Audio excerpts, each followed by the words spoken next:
من الشیطان الرجیم بسم اللہ الرحمن الرحیم رب اشرح لی صدری ویسر لی امری واحلل عقدۃ من لسانی یفقهوا قولی الحمد للہ الذی ہدانا لہذا وما كنا لنهتدی لولا ان ہدانا اللہ لقد جاءت رسل ربنا بالحق ثم الصلاة والسلام والتحیة والإکرام على سيدنا وحبيب إله العالمين وشفيع المذنبين أبي القاسم محمد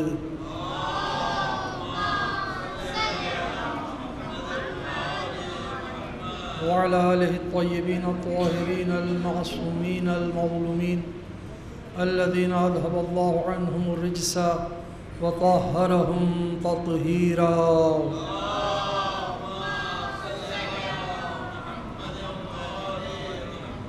أما بعد فقد قال الله الحكيم في كتابه الكريم أعوذ بالله من الشيطان الرجيم بسم الله الرحمن الرحيم قل ما يعبأ بكم ربي لولا دعاؤكم. صلوات پڑھے محمد و آل محمد پر.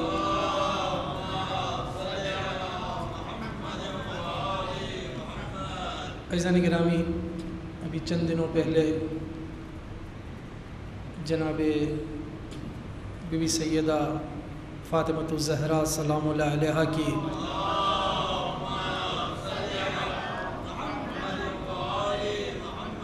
ولادت باسعادت کا دن گزرا ہے اور آگے ماہ مبارک رجب اور اس کے بعد ماہ شعبان کی ولادتیں بھی آ رہی ہیں، لہٰذا ان سب معصومین اور اہل بیت اطہار کے خاندان کے افراد کی ولادت کی مناسبت سے آپ سب کی خدمت میں مبارکباد عرض کرتا ہوں، اور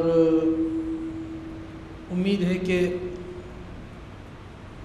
ان ایام میں، آنے والے ایام میں، ہم اہل بیت علیہ السلام کی جہاں ولادتوں میں اور ان پروگراموں میں شرکت کریں گے، وہاں پر ان کی دی ہوئی تعلیمات، ان کی سکھائی ہوئی دعائیں، ان کے بتائے ہوئے ارشادات پر بھی توجہ دیں گے، انہیں دیکھیں گے بھی، پڑھیں گے بھی، اور انشاءاللہ ان پر عمل کرنے کی بھی کوشش کریں گے. کچھ عرائض دعا کے حوالے سے آپ کی خدمت میں عرض کرنے. ایک صلوات پڑھ لیجئے محمد و آل محمد.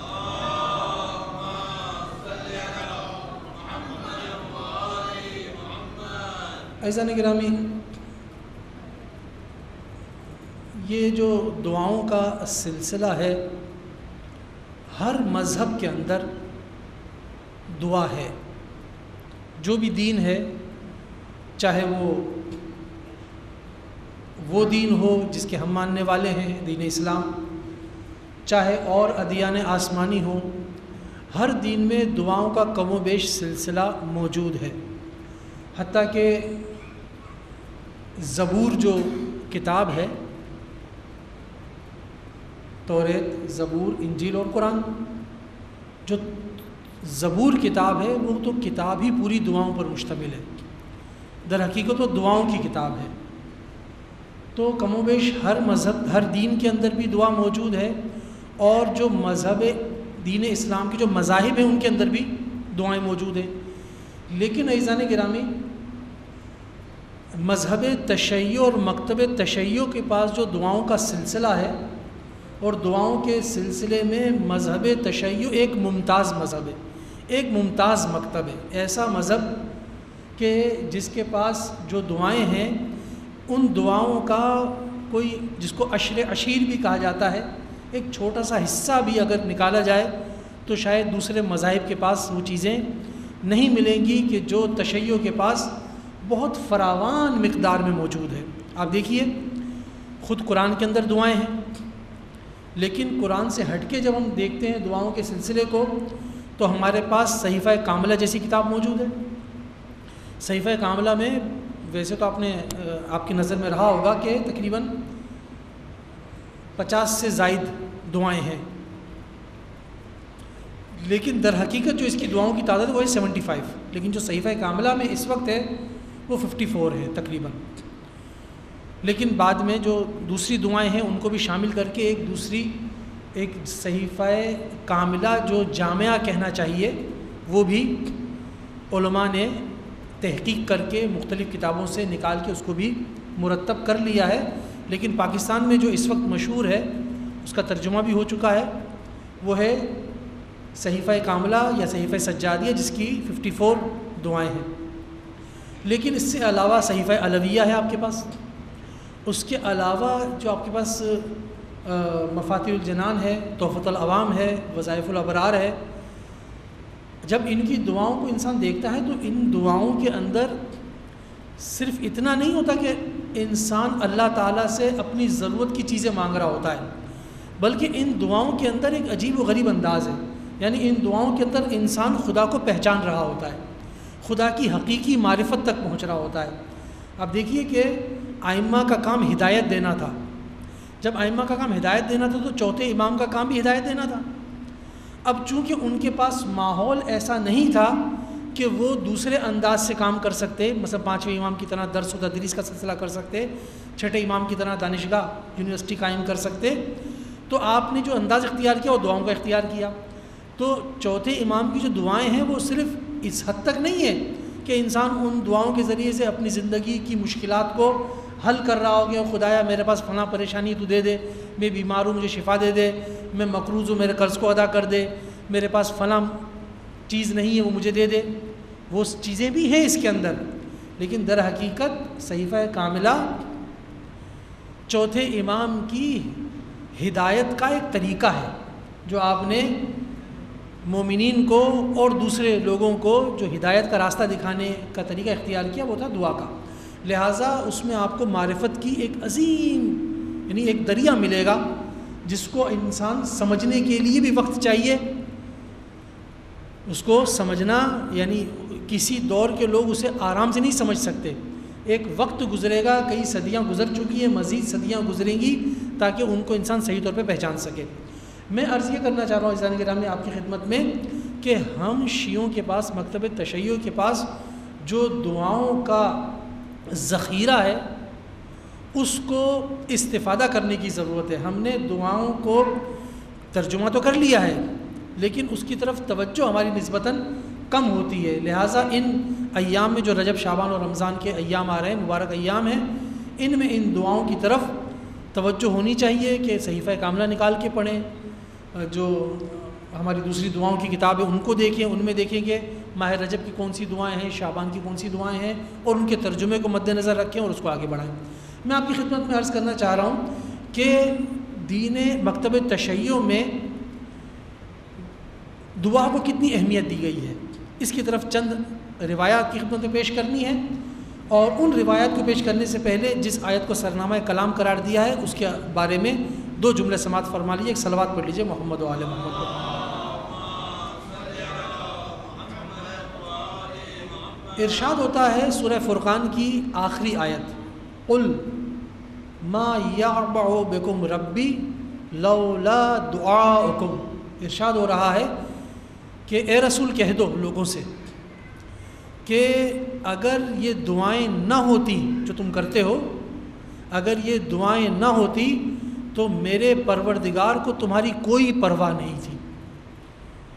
بہت سخت جملہ ہے کہ تمہاری کوئی پرواہ نہیں تھی، تم کسی کھاتے میں نہیں آتے تھے، تم کسی حساب و کتاب میں نہیں آتے تھے، تمہاری کوئی حیثیت نہیں تھی، بس یہ جو تم دعائیں کر رہے ہو ان دعاؤں کی وجہ سے خدا تمہاری کچھ پرواہ کر رہا ہے، میرا پروردگار تمہیں کچھ دیکھ رہا ہے، ورنہ تمہاری کوئی حیثیت نہیں ہے۔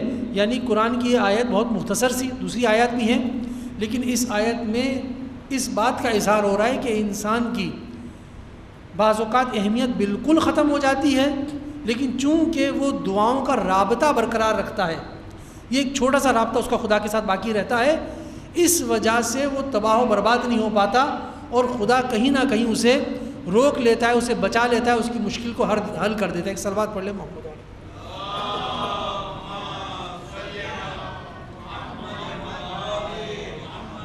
اب روایات کے حوالے سے میں آپ کے سامنے چند روایتوں کا ترجمہ پیش کروں گا۔ میں نے 10 روایتوں کا انتخاب کیا ہے، ہیں تو بہت زیادہ اس بارے میں، اور اتنی اس کے اندر باتیں ہیں کہ انسان صرف روایت کا ترجمہ ہی کرنے بیٹھے تو بھی یعنی کئی دن گزر جائیں گے صرف ترجمہ کرنے میں.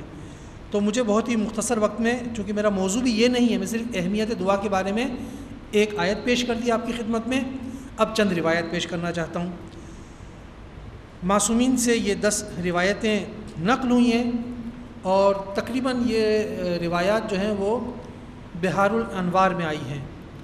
میں اس کو نقل کر رہا ہوں، ہماری ایک بہت ہی اچھی کتاب ہے میزان الحکمہ کے نام سے، جس میں آیت اللہ محمدی رہ شہری صاحب نے ان جو مختلف روایات ہیں ہماری کتابوں سے، اور اس میں بعض اہل سنت کی کتابوں کو بھی شامل کیا ہے، کتابوں روایات کو جمع کیا ہے، ان کی دستہ بندی کی ہے، ان کو تقسیم بندی کی ہے کہ مثلا دعا کے موضوع پہ جو روایات ہیں سب کو ایک جگہ جمع کیا ہے، پھر اس میں جو مزید تقسیم بندی تھی اس کو بھی مراد کیا ہے. ترجمہ بھی اس کا اردو زبان میں ہو رہا تھا، ہو چکا ہے غالباً. تو اگر آپ استفادہ کرنا چاہیں تو ایک اچھی کتاب ہے میزان الحکمہ کے نام سے. چند روایات آپ کی خدمت میں پیش کروں گا. ایک حدیث میں آیا ہے دعا مومن کا اسلحہ ہے. مومن کا اسلحہ ہے. دیکھیے ابھی یہ ان کے بارے میں مجھے زیادہ تفصیل میں نہیں جانا ہے، صرف ترجمے کی حد تک رہوں گا اور ایک ایک جملے کا اضافہ کر دوں گا بس کے اندر، کہ دشمن کے مقابلے میں جب انسان جاتا ہے اسے اسلحہ چاہیے. اب ہمارا جو سب سے بڑا دشمن ہے شیطان، عدو مبین، تمہارا واضح دشمن وہی ہے. اب اس کا مقابلہ کرنا ہے تو ہمارے پاس جہاں دوسری چیزیں ہونی چاہیے وہاں دعا بھی ہونی چاہیے. دعا کو اپنا اسلحہ سمجھ کے لے کے چلنا ہے. دعا دین کا ستون ہے. اب دیکھیے یہ الفاظ بہت اہم ہیں. ستون وہ ہے کہ جس پر عمارت قائم ہوتی ہے. تو دین اگر کوئی ایک عمارت سمجھا جائے تو اس کو ستون کس کو ماننا پڑے گا؟ دعا کو. عبادت کا مغز ہے. دیکھیے عبادت کا مغز، جب آپ اخروٹ لیتے ہیں بازار سے تو اس کو توڑتے ہیں، اس کا چھلکا الگ کر دیتے ہیں، جو اندر کی چیز جس کو آپ مغز کہتے ہیں اخروٹ کا، وہ اس کو آپ کہتے ہیں یہ اصل چیز ہے. اگرچہ وہ چھلکا بھی کام میں آتا ہے، وہ بھی خدا کی بنائی ہوئی چیز ہے، وہ بھی بہت سے کاموں میں آ سکتا ہے، لیکن جو اصل چیز کہلائے گی بادام کی یا اخروٹ کی، وہ اس کے اندر جو مغز ہوگا. تو اس کو دعا کو عبادت کا مغز قرار دیا گیا ہے. دیکھیے عبادت کیا ہے؟ عبادت سے انسان پروردگار عالم کی معرفت حاصل کرنے کی کوشش کرتا ہے. اب جب انسان معرفت حاصل کرتا ہے تو عبادت جب کر لی اور معرفت حاصل ہو گئی تو اس معرفت کا پتہ کیسے چلے گا؟ معرفت کا پتہ اس وقت چلے گا جب انسان یہ بتائے کہ اے پروردگار، میں اس بات کی معرفت حاصل کر چکا ہوں کہ میں عبد ذلیل حقیر ہوں اور تو پروردگار عظیم ہے. کیسے پتہ چلے گا؟ جب انسان دعا کرے گا، اے خدا میرے پاس کچھ نہیں ہے، میں جو کچھ مانگتا ہوں تجھ سے مانگتا ہوں. یعنی اپنی ذلت و کمزوری و حقارت کا اظہار اور پروردگار عالم کی عظمت کا اظہار. اس کے ایک نیاز مند انسان اللہ کے آگے اپنا دست نیاز پھیلا دیتا ہے، کہتا ہے تو بے نیاز ہے، میں محتاج ہوں. اس کا اظہار کہاں ہوتا ہے؟ اس کا اظہار دعا سے ہوتا ہے. لہٰذا دعا کو عبادت کا مغز قرار دیا جا رہا ہے. ارشاد ہوتا ہے کہ دعا آسمان و زمین کا نور ہے. دعا غموں کو دور کرتی ہے، نعمتوں کو بڑھاتی ہے. دعا قراءت قرآن سے افضل ہے.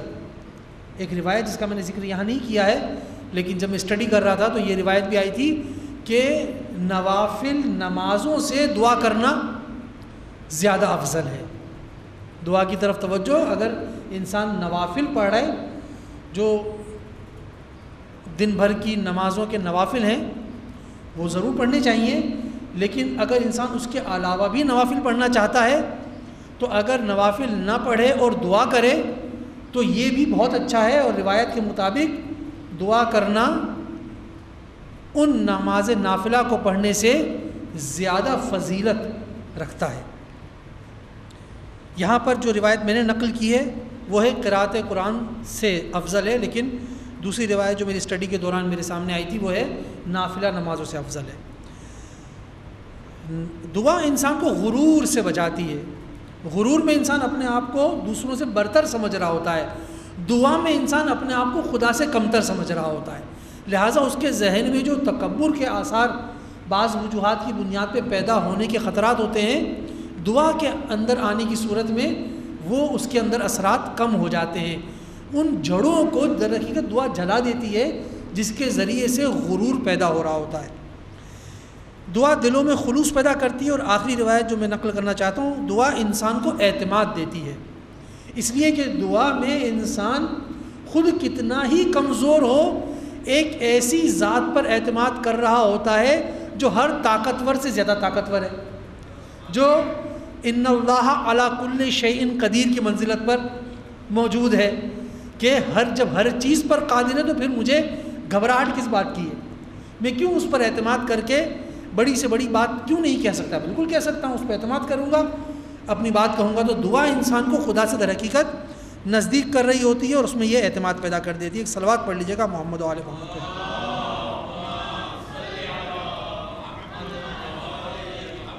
یہ روایت جن کا میں نے انتخاب کیا تھا 10 روایتیں، اب ایک چھوٹا سا یہ بھی روایت ہی ہے لیکن ایک واقعے کے انداز میں ہے۔ رسول پاک حضرت محمد مصطفیٰ صلی اللہ علیہ وسلم فرماتے ہیں کہ جنت میں 2 افراد جائیں گے، دونوں کا عمل برابر ہوگا، عمل میں دونوں برابر ہیں، ایک جتنی نمازیں، ایک جتنے روزے، ایک جتنے حج، ایک جتنے سارے اعمال کیے ہیں۔ ایک دیکھے گا کہ دوسرے کا رتبہ کچھ بڑا ہے، اسے اضافی کچھ نعمتیں ملی ہوئی ہیں، یہ اضافی رتبہ ملا ہوا ہے، تو یہ خدا سے کہے گا کہ خدایا عمل ہم دونوں کا برابر، اس کا رتبہ کیوں بلند ہے؟ تو آواز قدرت آئے گی کہ یہ مجھ سے سوال کیا کرتا تھا، تم سوال نہیں کرتے تھے، تمہیں اعمال کا صلہ مل گیا، لیکن اسے میرے آگے ہاتھ پھیلانا اور سوال کرنا اور میرے سامنے دعا کرنے کا یہ نتیجہ ملا کہ تم سے اس کا رتبہ بلند تر ہو گیا۔ اور ایک اور روایت میں دیکھ رہا تھا، اس میں یہ ہے کہ قیامت کے دن پروردگار عالم یعنی ہمارے دعاؤں کو اعمال کی صورت میں لے آئے گا، یعنی ہم نے دعا کی، ہم نے کوئی عمل انجام نہیں دیا ہے، ہم نے صرف دعا کی ہے، لیکن ہماری دعائیں نیک عمل بن جائیں گی، ان کو نیک عمل کی صورت میں سامنے لائے گا، اور اس کی وجہ سے جنت میں ہمارے درجے بلند ہو جائیں گے۔ ایک اور صلوات پڑھ لیجیے گا محمد و آل محمد۔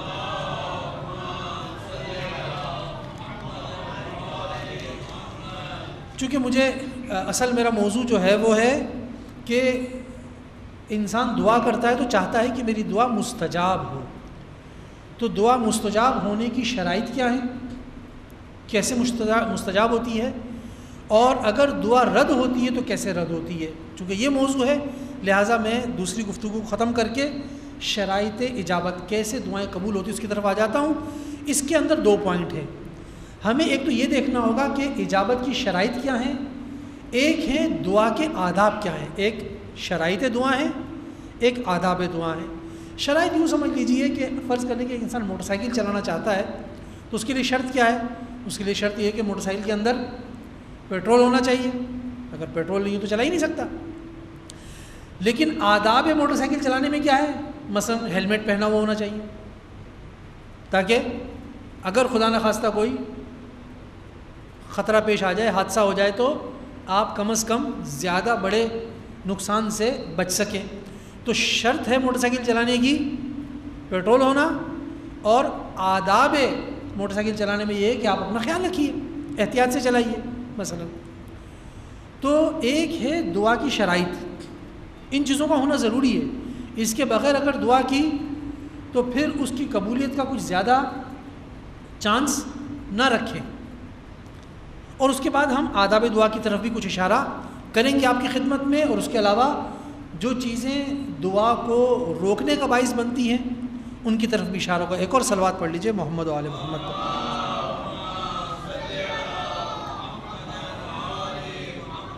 جو شرائط اجابت روایات میں بیان کی گئی ہیں ان میں سے پہلی شرط جو روایت میں آئی ہے وہ ہے معرفت،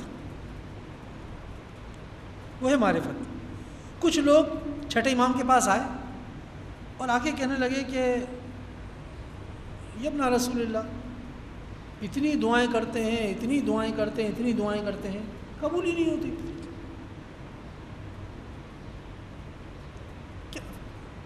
دعائیں کر کر کے تھک گئے. یہ جو ہمارے یہاں بھی اکثر لوگ آتے ہیں مولانا کے پاس، مولانا دعا تو کرتے ہیں، اتنے عرصے سے کر رہے ہیں، کوئی فائدہ نہیں ہو رہا. امام فرماتے ہیں دعا کرتے ہو تم اس کو پکارتے ہو دعا میں جسے جانتے نہیں، جس کی معرفت نہیں رکھتے.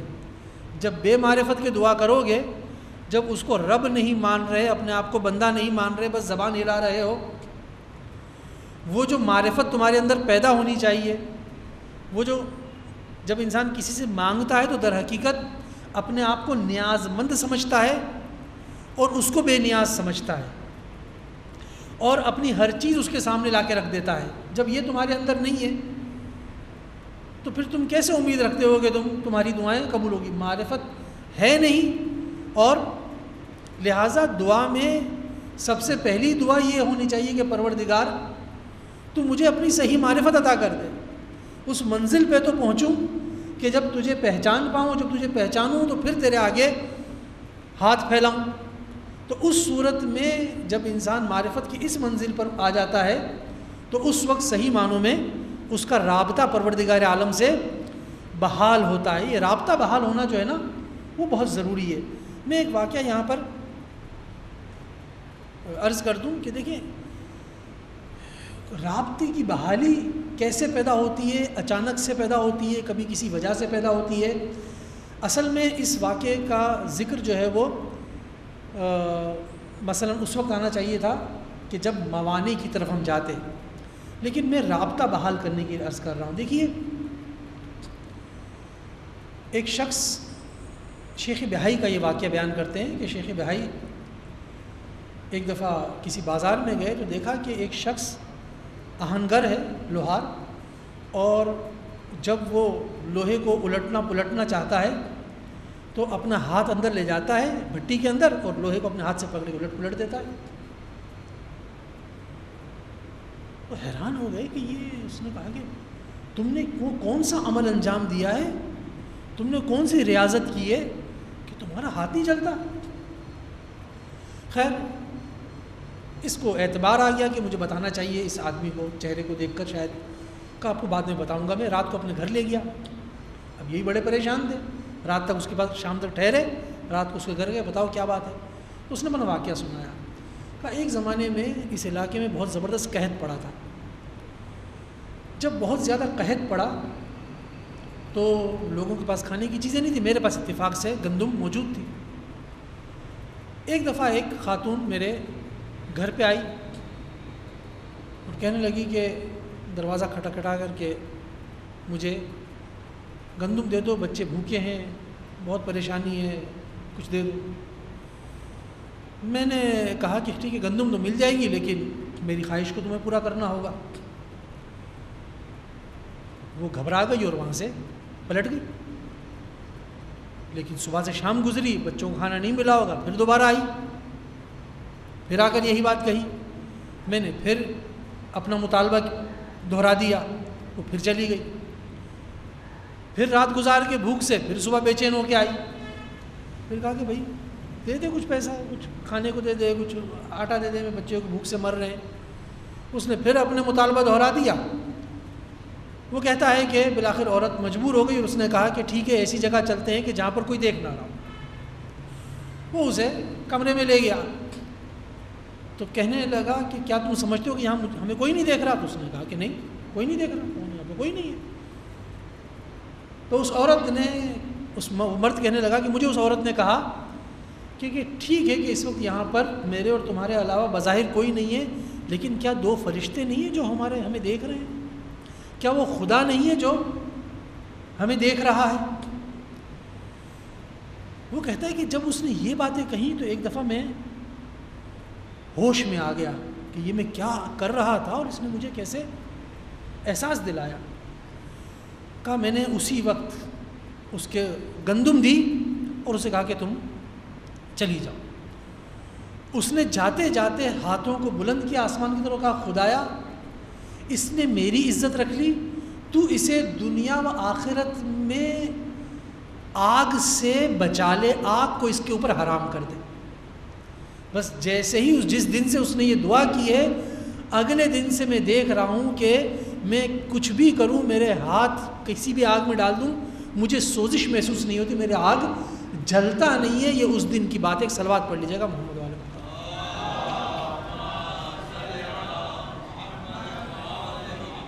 دیکھیں یہ رابطہ انسان پیدا کرتا ہے. یہ رابطہ پیدا کیسے ہوتا ہے؟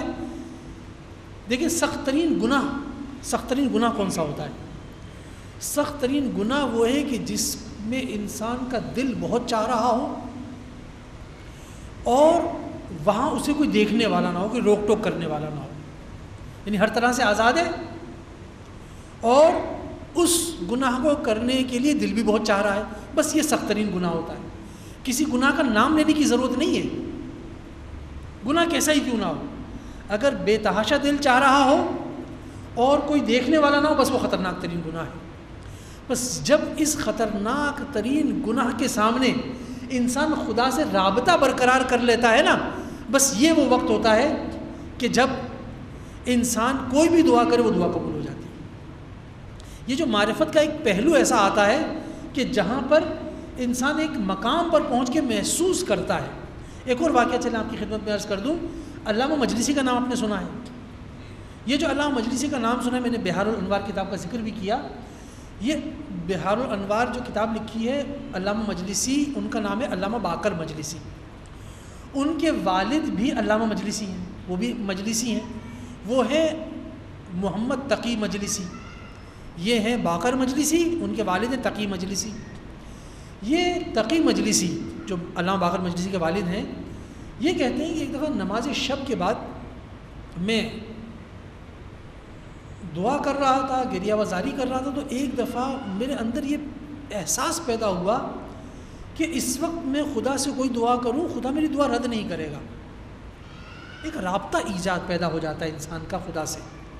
اس وقت میں کوئی بھی دعا کروں گا دعا رد نہیں ہوگی. میرے ذہن میں خیال ہے میں کیا دعا کروں. اسی وقت باقر جو جھولے میں سو رہا تھا، اس نے رونا شروع کیا.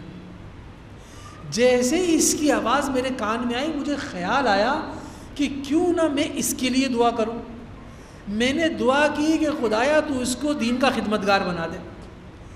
بس باقر مجلسی کے لیے ان کے والد نے دعا کی، اتنی بڑی خدمت کر دی کہ علامہ مجلسی کا تعلق ہے 11ویں صدی ہجری سے، آج سے تقریباً 300-400 سال پہلے سے، اور 300-400 سال ان کو گزرے ہوئے ہو چکے ہیں.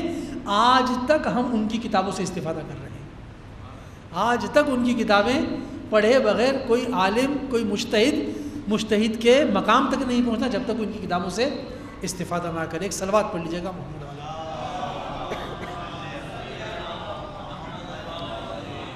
یہ رابطہ پیدا کرنا، اور یہ رابطہ پیدا ہو تو معرفت کے بعد، تو معرفت ایجاد ہو، معرفت پیدا ہو تاکہ انسان رابطہ بہتر طور پر پیدا کر سکے. دوسرا نقطہ، معرفت کے تقاضوں پر عمل.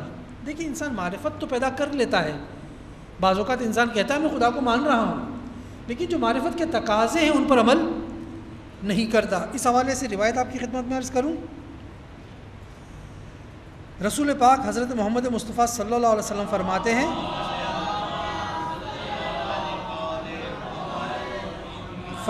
الداعی بلا عمل کرتا نہیں ہے، دعا کرتا ہے. کرامی بلا وتر، ایسا انسان ہے کہ جو بغیر کمان کے تیر چلانا چاہتا ہے. جب بغیر کمان کے تیر چلائے گا تو وہ تیر تھوڑا سا آگے جا کے زمین بوس ہو جائے گا، زمین پہ گر جائے گا، وہ اپنے ہدف تک نہیں پہنچ جائے گا، آگے جائے گا ہی نہیں. دوسرا جملہ بھی یہ بھی آپ سے حضور سے ہی ہے، یکفی من الدعاء مع البر ما یکفی الطعام من الملح. انسان نیکی کرے، نیک انسان بنے. جب نیک انسان بن جائے تو اگر آٹے میں نمک کے برابر بھی دعا کرے گا دعا قبول ہوگی. پھر دیر تک لمبی دعائیں پڑھنے کی ضرورت نہیں ہے. انسان معرفت حاصل کرے، معرفت کے بعد معرفت کے جو تقاضے ہیں نیکی، اس نیکیوں کو پر عمل کرے، نیک انسان بن جائے. جب نیک انسان بن جائے گا تو تھوڑی دعا بھی پروردگار کے نزدیک قبول ہو جائے گی. بالکل ایسے ہی جیسے آٹا زیادہ ہوتا ہے اس میں تھوڑا سا نمک ڈالنا ہوتا ہے، اور وہی اس کے لیے کافی ہوتا ہے۔ ایک اور صلوات پڑھ لیجیے گا محمد و آل محمد۔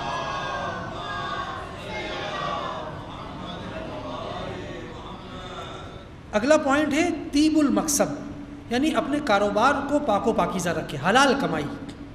یہ حلال کمائی جس کو ہم اکثر سید الشہداء کے حوالے سے سنتے ہیں کہ جب کربلا میں آپ لوگوں کو نصیحت کر رہے تھے، اثر نہیں ہو رہا تھا، تو بعد میں لوگوں نے ائمہ سے پوچھا حضرت رسول لوگوں کو کہہ رہے ہیں ان پہ عمل، اس پر اثر کیوں نہیں ہو رہا؟ تو فرمایا تھا کہ ان کے پیٹ حرام سے بھرے ہوئے تھے۔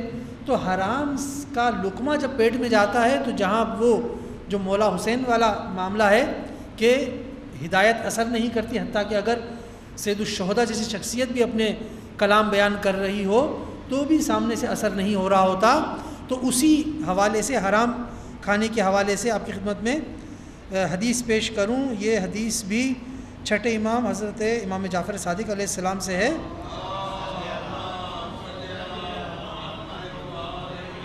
اور بحار الانوار کی جلد نمبر 93 کے اندر یہ روایت آئی ہے کہ امام فرماتے ہیں کہ تم میں سے جو چاہتا ہے کہ اس کی دعا قبول ہو وہ اپنی آمدنی، اپنی کمائی کو پاک کرے، حلال کمائی کرے، اور لوگوں کے حقوق پر ظلم نہ کرے۔ یہ جو ظلم کیا جاتا ہے نا دوسروں پر، ان کے حقوق کھائے جاتے ہیں، یہ پھر دعاؤں کو جو ہے وہ روک لیتی ہیں۔ اللہ اس بندے کی دعا قبول نہیں کرتا جس کے پیٹ میں حرام ہو یا اس کے اوپر کسی مخلوق کا حق ہو، کسی مخلوق کا حق کھایا ہوا ہے، اور اس کے بعد ہم یہ امید رکھتے ہیں کہ اللہ ہماری دعا قبول کرے۔ ایسا نہیں ہوگا، اس لیے کہ جس طرح سے ہم نے دوسروں کا حق کھایا ہے، خدا بھی پھر ہماری دعاؤں کو اتنی جلدی قبولیت عطا نہیں کرتا۔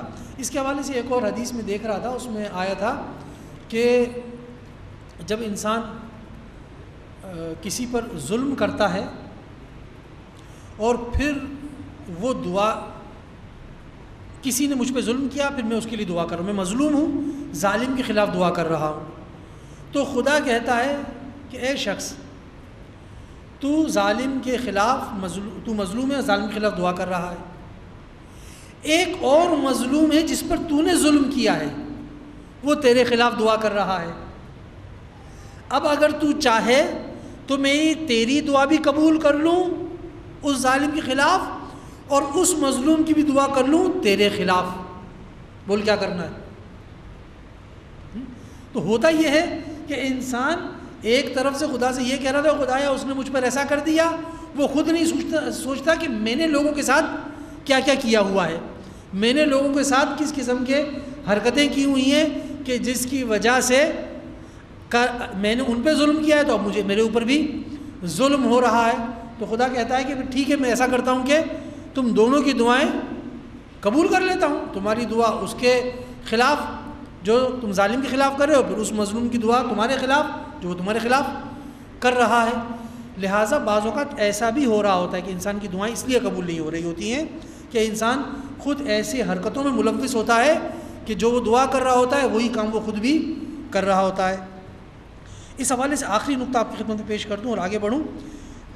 ایک ہے حضور قلب اور رقت قلب۔ دعا کرتے وقت انسان کے ذہن کہیں اور ہے اور دعا کیے چلا جا رہا ہے، نہ رقت ہے نہ حضور قلب ہے، فکر یہ ہو رہی ہے کہ میچ شروع ہونے والا ہے، نماز جلدی مولانا صاحب ختم کر دیں، ادھر میچ نہ نکل جائے کہیں ہمارا، ذہن وہاں ہے، اب مولانا صاحب نماز بھی پڑھ رہے تو نماز میں بھی ذہن نہیں جا رہا، دعا کر رہے تو دعا میں بھی ذہن نہیں جا رہا۔ اسی طرح سے دنیا بھر کے جو کام ہوتے ہیں وہ بھی ذہن میں آ رہے ہوتے ہیں، اور انسان دعا بھی کر رہا ہوتا ہے، اکثر یہ سوچ رہا ہوتا ہے کہ کب ختم ہوگی۔ تو اس صورت میں جب حضور قلب نہیں ہوتا، رقت قلب بھی پیدا نہیں ہوتی، جب رقت پیدا نہیں ہوتی تو پھر ایسی دعاؤں کا فائدہ بھی نہیں ہوتا۔ اس بارے میں کافی روایتیں ہیں کہ اللہ تعالیٰ غافل قلب کی دعائیں قبول نہیں کرتا، جو قلب سہو میں مبتلا ہو، یعنی اس کا ذہن کہیں اور ہو، ایسے کی دعا قبول نہیں کرتا۔ لہٰذا حضور قلب ہو، رقت قلب ہو، تاکہ انسان اس وقت جو دعائیں کرے تو وہ بارگاہ پروردگار میں قبولیت کے مقام تک پہنچے۔ ایک اور صلوات پڑھ لیجیے گا محمد و آل محمد۔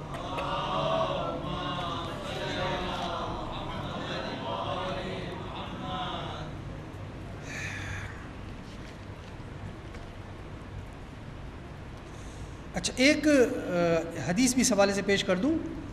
ہم لوگ اکثر لوگوں سے پوچھتے ہیں نا کہ بھئی اسم اعظم کوئی بتا دیجئے، مولانا کو اسم اعظم بتا دیجئے. اسم اعظم کی تلاش میں لوگ پتہ نہیں کون کون سی صحراؤں کی خاک چھان رہے ہوتے ہیں. یہی سوال رسول پاک سے کیا گیا، یا رسول اللہ اسم اعظم بتا دیجئے.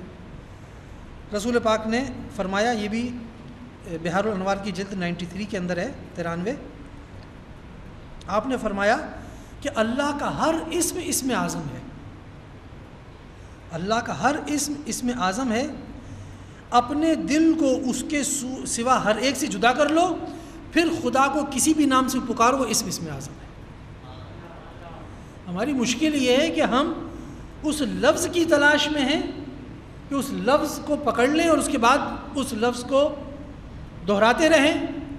نہ ہمارا دل خدا کی طرف مائل ہو، نہ اس لفظ کے ترجمہ ہمیں آتا ہو، نہ اس سے ہمیں کوئی مطلب ہو. بس زبان کو چلاتے رہیں، ہلاتے رہیں، اور پھر چاہتے ہیں کہ اس میں اعظم کے ہمارے مسائل حل ہو جائیں. نہیں، رسول پاک بہت آسان نسخہ بتا رہے ہیں. خدا سے اپنے دل کو، خدا کے سوا اپنے دل کو دوسروں سے الگ کر لو، خدا کی طرف مائل ہو جاؤ. جب مکمل طور پہ خدا کی طرف مائل ہو جاؤ گے تو پھر ایک جملہ کوئی بھی نام لے لو، وہ نام تمہیں اسم اعظم تک پہنچا دے گا. میں نے آپ کی خدمت میں عرض کیا کہ دیکھیں، یہ وہ جو واقعہ اس آہنگر کا پیش کیا، اس میں اس عورت کا کوئی بھی جو اس نے دعا کی تھی اس آہنگر کے لیے، اس لوہار کے لیے، اس میں نہ اس نے کوئی نماز پڑھی ہے، نہ اس نے کوئی مالا جپی ہے، کچھ بھی نہیں کیا. صرف اس وقت اس کے دل کے اندر سے ایک دعا نکلی ہے، اس کے دل کے اندر سے ایک دعا نکلی ہے. تو اجابت دعا کے اندر اس بات کو بھی ذہن میں رکھیں کہ اس عورت کے دل میں جو رقت پیدا ہوئی تھی کہ اس مرد نے میری عزت کو بچا لیا اور مجھے میرے بچوں کے لیے کھانا دے دیا، یہ جو اس کے دل سے جو اٹھنے والی دعا ہے نا، یہ اس وقت عرش الہی تک پہنچ گئی. اس چیز کو ہم عام زندگی مد نظر رکھیں کہ جب کوئی غریب، کوئی پریشان حال آدمی ہمارے سامنے آتا ہے، یا ہم اپنی کسی مشکل کا حل چاہتے ہیں، دعا قبول کروانا چاہتے ہیں خدا سے، تو جا کے کسی غریب آدمی، کسی محتاج آدمی کی مشکل کو حل کر دیں. دیکھیے اس طرح میں مشکل کو حل کرنے کا لفظ کیوں عرض کر رہا ہوں. میں نہیں کہہ رہا ہوں کہ 500 روپے دیں یا 5000 روپے دیں، مشکل کو حل کریں. بعض اوقات کسی کو بھوک لگ رہی ہوتی ہے، شاید اس کے لیے 50 روپے کا کھانا اس کی مشکل کو حل کر دے گا. اس کے دل سے دعا نکلے گی، آپ کی مشکل اس کی دعا کے وسیلے سے حل ہو جائے گی. لیکن کبھی انسان ایسا ہوتا ہے کہ اس کے بچے کی اسکول کی فیس نہیں گئی ہے، لہٰذا اس کے بچے کو اسکول والے پریشان کر رہے ہیں. آپ جا کے اس کے بچے کی 500 روپے 1000 روپے اسکول کی فیس بھریں. یہ جو اس کے لیے ایک ٹینشن ہے، اس کے لیے ایک پریشانی ہے اس مظلوم کے لیے، جب اس مظلوم کی یہ پریشانی دور ہوگی نا، اس وقت وہ جو دعا کرے گا وہ دعا پھر قبولیت تک پہنچتی ہے. کبھی کسی کا بجلی کا بل ہوتا ہے جو اس کو ٹینشن میں کیے ہوئے کہ یار یہ بجلی کا بل 2000 کا آ گیا، 3000 کا آ گیا، میں کیسے جمع کراؤں، پیسے ہی نہیں ہے. ایسے موقع پہ کسی کی مشکل کو حل کر دینا اس کے دل کو ایک دفعہ ایسا آپ کے لیے مائل کر دیتا ہے کہ وہ چاہتا ہے کہ جس طرح اس نے میری مشکل کو دور کیا، خدا اس کی مشکل کو دور کرے. وہ وقت ہوتا ہے قبولیت کا، اور جس کے لیے آپ کو نہیں دعا کرنی پڑتی وہ دعا کرتا ہے، دعا وہ کر دیتا ہے. مشکل پروردگار کو پتہ ہے حل ہو جاتی ہے. ایک صلوات پڑھ لیجیے گا محمد علیہ.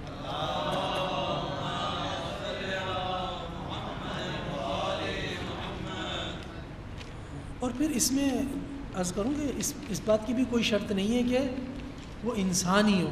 بعض اوقات شاید جانور کی بھی مشکل آپ حل کریں، خدا آپ کی مشکل حل کر دیتا ہے.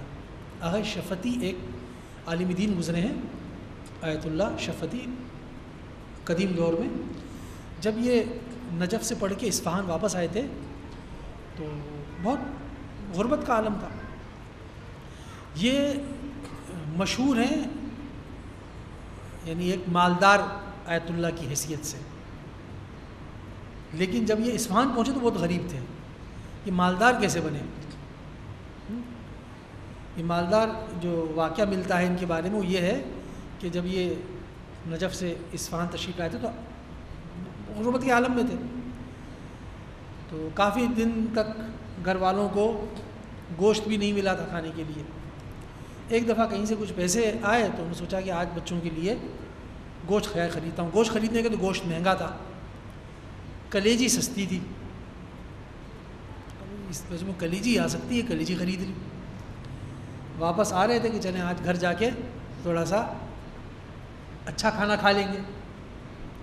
واپس آ رہے تھے، ایک کھنڈر کے پاس سے گزرے تو دیکھا کہ ایک کتیا ہے، کتیا کمزور پڑی ہوئی ہے، اس کے پلے، کتیا کے بچے، وہ دودھ پینا چاہ رہے ہیں لیکن کتیا کے بدن میں دودھ ہی نہیں جو وہ پیے۔ اب وہ بیچارے ادھر ادھر پریشان، کتیا بھی پریشان، لیکن ظاہر ہے کہ اس کے اندر اتنی ہمت ہی نہیں ہے کچھ کر سکے، وہیں پڑی ہوئی ہے۔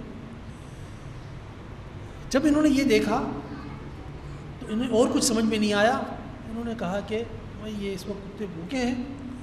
وہ جو ہاتھ میں کلیجی کے ٹکڑے تھے وہ وہاں چھوڑے اور خود اپنے گھر چلے گئے کہ وہی سوکھی دال روٹی کھا لیں گے، لیکن ابھی ان لوگوں کا مسئلہ مخلوق خدا ہے، یہ تو چلے جاؤ، یہ گھر چلے گئے۔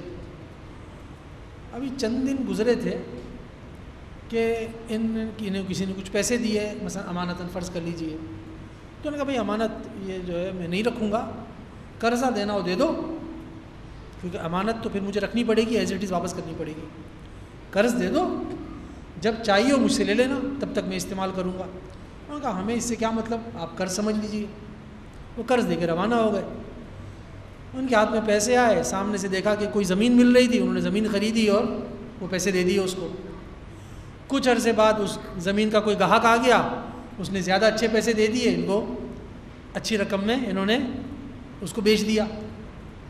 اس طرح سے 2 یا 3 بار معاملات ہوئے، اور یہ صاحب کہ جو جب نجف سے تشریف لائے تھے تو ان کے پاس نہ رہنے کو کچھ تھا، نہ کھانے کو کچھ تھا، نہ کوئی اور ساز و سامان تھا۔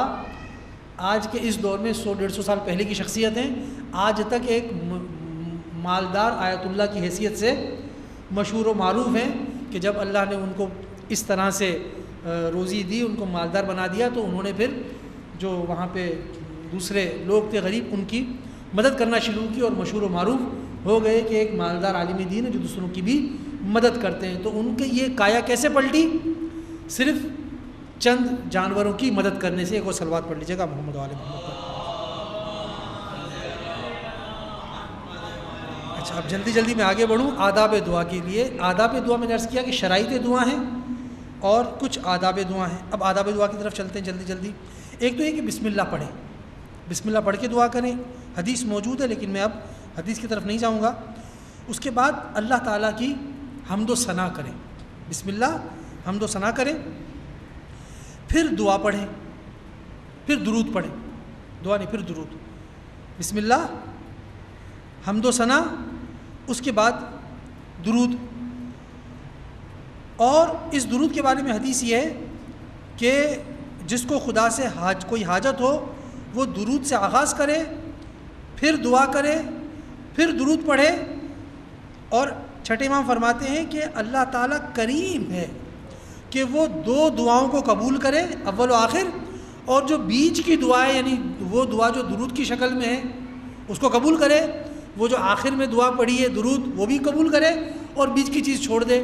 کہ یہ تو کوئی کریم انسان بھی نہیں کرتا کہ اگر اس کی لائن میں 4 آدمی کھڑے ہو، پہلے آدمی کو جانتا ہو تو وہ اس کو کہے گا ہاں بھی ٹھیک ہے تمہیں میں 10 روپے دوں گا، وہ آخری اس کو بھی 10 روپے دوں گا، بیچ میں جو ہے بھائی میں تم سے میرا کوئی واسطہ نہیں ہے۔ ایک ذرا سا بھی مروت رکھنے والا انسان ایسا نہیں کرے گا۔ وہ کرے گا تو سب کے لیے کرے گا، نہیں تو کسی کے لیے بھی نہیں کرے گا۔ تو خدا تو اس بات سے کہیں کریم ہے کہ اول و آخر دعا کو قبول کرے اور بیچ کی دعا کو قبول نہ کرے۔ صلوات پڑھ لیجیے گا محمد وآل۔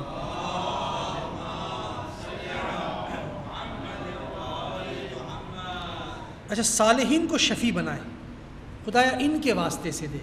ایک روایت پیش کر دوں، صالحین کو شفیع بنانا، حاجت ہو تو اس طرح کہو، جب بھی تمہیں حاجت ہو اس طرح کہو، اللہم انی اسألک بحق محمد وعلی، اے خدا میں تجھ سے سوال کرتا ہوں محمد و علی کے حق سے۔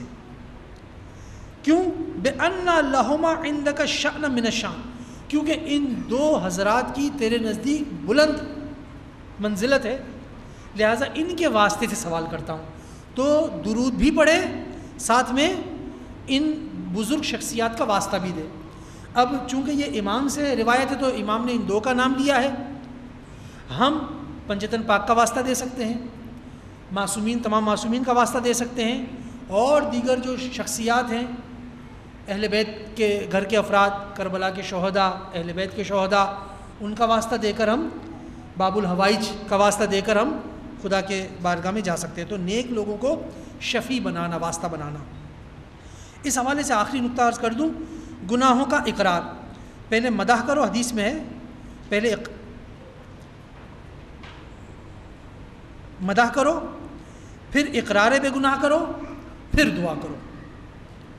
مدح کرو، پھر مدح و ثنا، پھر اقرار بے گناہ، اور پھر دعا۔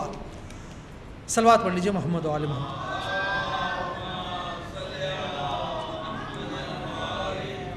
بس اب آخری نقطے کی طرف چلتے ہیں جو ہمارا موضوع ہے، موانع اجابت۔ کون سی چیزیں ایسی ہیں جو دعا کے رکنے کا باعث بنتی ہیں؟ دعائے کمیل میں مشہور معروف جملہ جو آغاز ہے دعائے کمیل میں یہ کہ اللہم اغفر لی الذنوب التی تحبس الدعاء، اے خدا میرے ان گناہوں کو بخش دے کہ جو میری دعاؤں کو حبس کر لیتی ہیں، اور حبس کر لیتے ہیں ان کو اوپر کی طرف نہیں جانے دیتے، عرش الہی تک پہنچنے سے روکتے ہیں، دعاؤں کو قبولیت سے روکتے ہیں۔ تو ایک تو یہ گناہ ہے کہ جو انسان کے دعاؤں کو روک لیتا ہے۔ اس کے بعد ظلم ہے۔ میں نے عرض کیا آپ کی خدمت میں کہ پروردگار عالم اپنی عزت و جلالت کی قسم کھا کر یہ فرماتا ہے، چھٹے امام کا قول ہے کہ میں کسی ایسے مظلوم کی دعا قبول نہیں کرتا جو کسی ایسے ظلم کے لیے مجھ سے دعا کرے جو خود دوسروں پر کرتا ہے، جو خود دوسروں پر ظلم کر رہا ہے اور پھر خدا سے دعا کر رہا ہے کہ خدایا تو مجھ پر ظلم کو، مجھ پر جو ظالم ہے، مجھ پر جس نے ظلم کیا ہے، جو ظالم ہے، اس کے خلاف دعا کر رہا ہے جبکہ خود بھی دوسروں کے اوپر ظلم کر رہا ہے۔ لہٰذا ظلم انسان کی دعا کو روکتا ہے۔ تو پہلا ہے گناہ، دوسرا ہے ظلم، اور تیسرا نقطہ ہے حکمت کے برخلاف، اللہ کی حکمت کی مخالفت۔ مثلا انسان دعا کرے کہ خدایا تو سورج کو مشرق کے بجائے مغرب سے پلٹا دے، یہ حکمت پروردگار کے خلاف ہے۔ حکمت پروردگار کے خلاف کوئی بات نہ کرے۔ حکمت اگر اللہ کی ہے اس کے مطابق دعا کرے گا وہ تو قبول ہوگی، لیکن اگر حکمت کے برخلاف ہے، اچھا بعض اوقات حکمت ہمیں پتہ نہیں ہوتی، ہم پروردگار عالم کی مصلحت سے آگاہ نہیں ہوتے، ورنہ ہوتا یہ ہے کہ ہم کبھی کبھار اصرار کرتے ہیں اور بعد میں جب اس دعا کی طرف دعا قبول ہو جاتی ہے تو وہ ہمیں نقصان پہنچا رہی ہوتی ہے۔ ایک واقعہ جو کئی سال پہلے کسی عالم دین نے سنایا تھا، اس وقت ہم لوگ ایران میں ہوتے تھے، وہ انہوں نے واقعہ یہ سنا ہے کہ ایک شخص تھا، وہ بی بی معصومہ کے حرم میں جاتا تھا اور کہتا تھا کہ بی بی گاڑی دے دیں، اس کو گاڑی کا بڑا شوق تھا کہ بس گاڑی مل جائے کہیں نہ کہیں سے، کسی جیسے ہمارے یہاں نوجوان ہوتے بس موٹر سائیکل چاہیے، موٹر سائیکل چاہیے۔ اب وہ اصرار کر رہا تھا، تو نہیں مل رہی تھی، بہرحال اصرار کیا، اس کو گاڑی مل گئی۔ گاڑی ملی، وہ اصفہان جا رہا تھا، راستے میں ایکسیڈنٹ ہوا۔ انسان کو نہیں پتہ ہوتا کہ اس کی مصلحت کس چیز میں ہے۔ بعض اوقات انسان دعا کر رہا ہوتا ہے لیکن اسے نہیں معلوم ہوتا کہ آیا، تو لہٰذا خدا سے اس معاملے میں مصلحت کا مقابلہ، یعنی خدا سے کبھی یہ نہیں کہنا چاہیے خدایا میری مصلحت اسی میں ہے کہ مجھے، یعنی اللہ ہماری مصلحت کو نہیں جانتا، ہم اللہ کو بتانے خدایا تجھے میری دعا تو قبول کرنی ہے، میری مصلحت تو اس کے اندر ہے۔ نہیں بھائی، خدا پہ چھوڑ دو، خدایا میں یہ سمجھ رہا ہوں لیکن اگر میری مصلحت میں ہے تو مجھے عطا کرنا، اگر میری مصلحت میں نہیں ہے تو مجھے عطا نہیں کرنا۔ لہٰذا ایسی دعا نہیں ہونی چاہیے کہ جو حکمت پروردگار کے برخلاف ہو۔ ایک صلوات پڑھ لیجیے گا محمد و آل محمد۔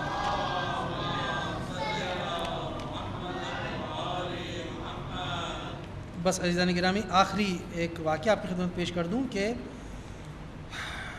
یہ ہمارے یہاں کے مسائل میں سے ایک مسئلہ ہے، اس لیے عرض کر رہا ہوں۔ یہ واقعہ امام جعفر صادق علیہ السلام سے روایت ہوا ہے، آپ فرماتے ہیں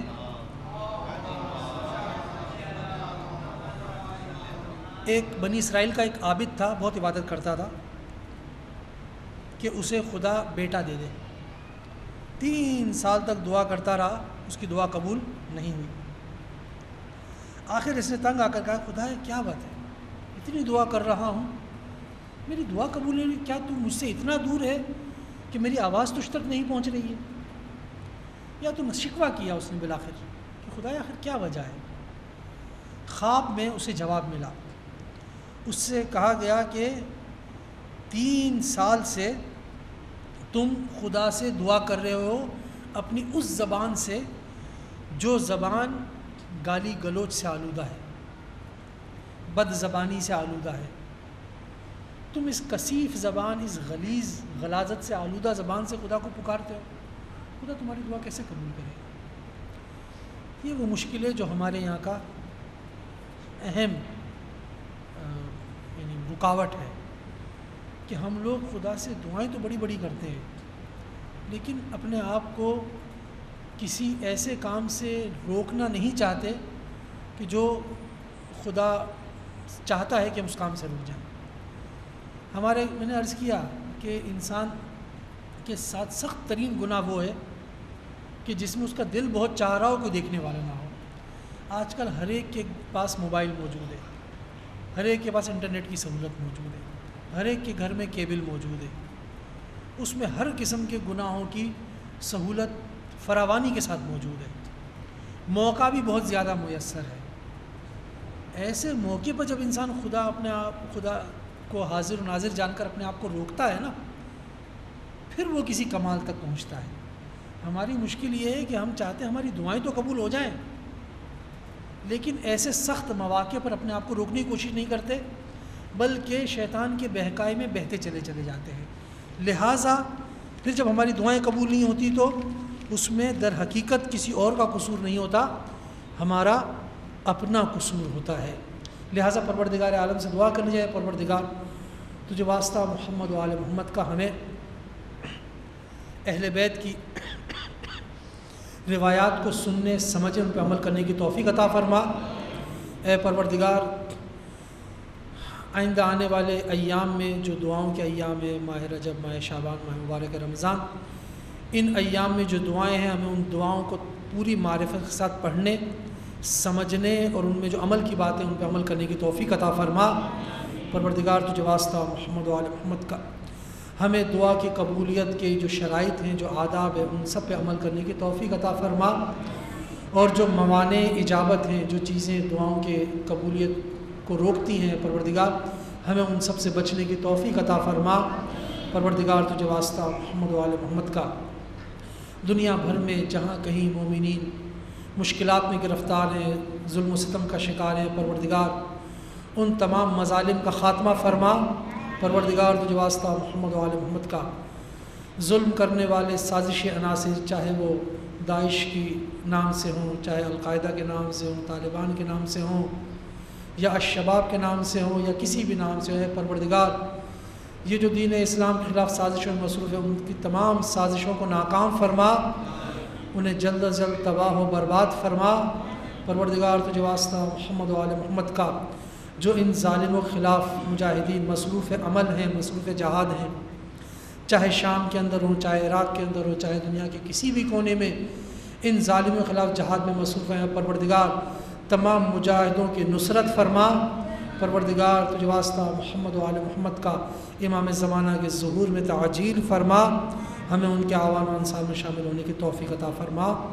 ربنا تقبل منا انک انت السمیع العلیم برحمتک یا ارحم الراحمین۔